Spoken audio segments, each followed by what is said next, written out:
Dear students, welcome back to my channel Enjoy Learning. In this video, I'll teach you how to solve question number 12. Okay.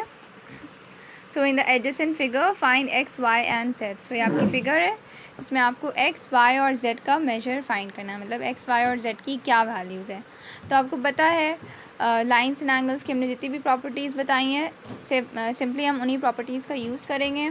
So what were all the properties? एक है vertically opposite angles की property, जो कि सबसे easy and simple है, जहाँ पे भी आपने देखा टू लाइंस क्रॉस हो रही हैं, तो जो वर्टिकली ऑपोजिट एंगल्स होते हैं दे आर इक्वल।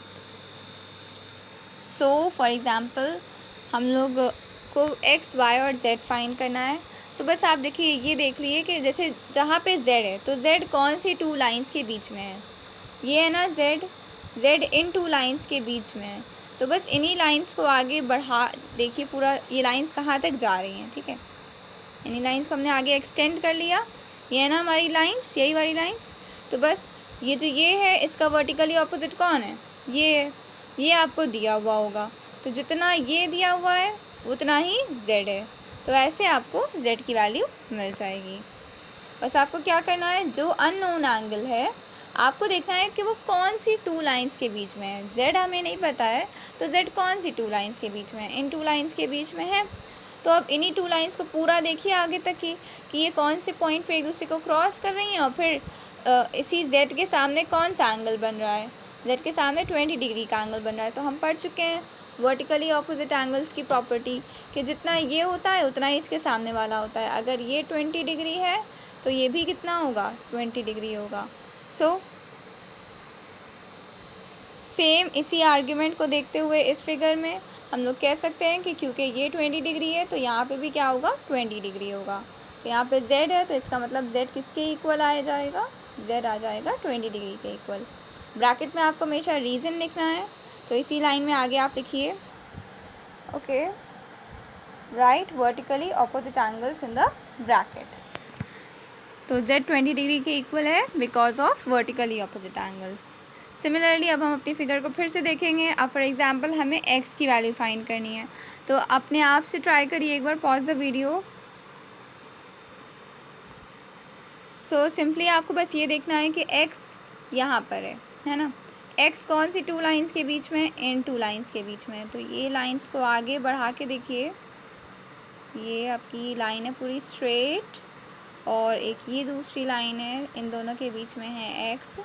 तो अब देखिए x के सामने कौन सा एंगल आ रहा है? x के सामने कौन सा एंगल आ रहा है? ये वाला एंगल आ रहा है ना। तो ये दोनों वर्टिकली ऑपोजिट हो गए। तो अब यहाँ पे क्या लिखा हुआ है? 10 डिग्री लिखा हुआ है ना। तो ये 10 डिग्री है, तो इधर भी क्या होगा? 10 डिग्री ही होगा। मतलब x किसके इक्वल होगा? x is equal to 10 degree. और सेम रीज़न ब्रैकेट में लिखेंगे, vertically opposite angles. Okay, so now next turn is of y। हमने z फाइंड कर लिया और x फाइंड कर लिया। अब y को देखते हैं, y कौन सी टू लाइंस के बीच में है? तो y है ये, तो एक ये लाइन है जिसके बीच में y है, और एक ये लाइन है, ये स्ट्रेट लाइन है ना। ये टू लाइंस हैं जिनके बीच में y है। तो अब लेकिन इसके y के सामने वाला कौन सा एंगल है? ये भी y है, ये भी हम लोग को नहीं दिया हुआ है ना। तो अगर हमें ये दिया हुआ होता, सपोज़ यहाँ पे अगर 70 डिग्री दिया हुआ होता, तो ये भी 70 डिग्री हो जाता। लेकिन ये तो यहाँ पे भी क्या लिखा हुआ है? यहाँ पे भी लिखा हुआ है y ही लिखा हुआ है। तो y की वैल्यू फाइंड करने के लिए हम वर्टिकली ऑपोजिट एंगल्स की प्रॉपर्टी यूज़ नहीं कर सकते, क्योंकि हमें सामने वाला जो एंगल है जो उसका वर्टिकली ऑपोजिट है वो भी नहीं दिया हुआ है, वो भी y ही लिखा हुआ है। सो हम लोग कोई और सी प्रॉपर्टी यूज़ कर लेंगे। And what is that property? We can also use linear pair property. आप देख लिए कि y कहाँ बन रहा है? ये बन रहा है ना y। अब y के साथ और कौन कौन से एंगल्स मिलेंगे? तो एक स्ट्रेट लाइन बनेगी। स्ट्रेट लाइन, पहले कोई भी स्ट्रेट लाइन ढूंढ ली है। ये स्ट्रेट लाइन देख लिया आपने जिसके ऊपर y है। अब y के अलावा और कौन कौन से एंगल्स हैं? एक ये 20 डिग्री और एक ये x। इन तीनों को जब हम ऐड करेंगे तो हमें ये स्ट्रेट लाइन मिल रही है ना, क्योंकि ये तीनों इस स्ट्रेट लाइन के ऊपर लाई कर रहे हैं।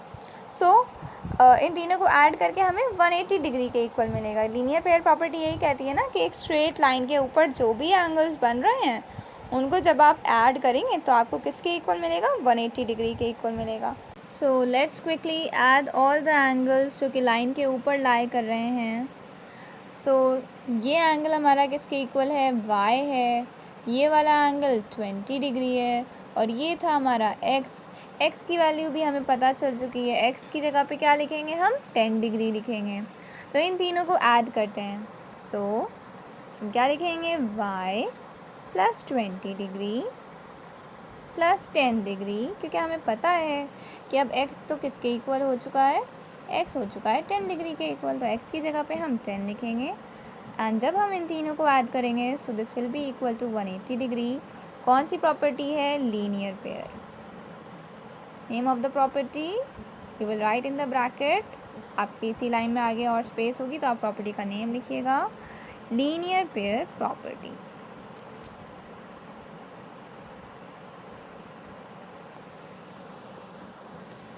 देन अब हम अपनी इक्वेशन को फर्दर सॉल्व करेंगे. सो y प्लस 20 प्लस 10 क्या हो जाएगा, this will be 30.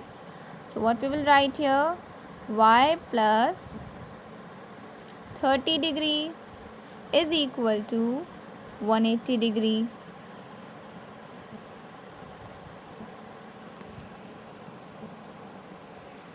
So now हमें क्योंकि y की वैल्यू फाइंड करनी है तो हम 30 डिग्री को दूसरे साइड पे सेंड करेंगे. तो यहाँ पे पहले से 180 डिग्री है. So minus 30 degree. So 180 minus 30 is 150 degree. So what we got y is equal to 150 degree. तो इस तरह से हमने x, y, z तीनों ही एंगल्स को फाइंड कर लिया. x है 10 डिग्री, z है 20 डिग्री एंड y है 150 डिग्री. तीनों में हम लोगों ने कौन कौन सी प्रॉपर्टीज़ यूज़ करी हैं ये भी मेंशन करना बहुत इंपॉर्टेंट है. So this question is solved. All the best, good luck.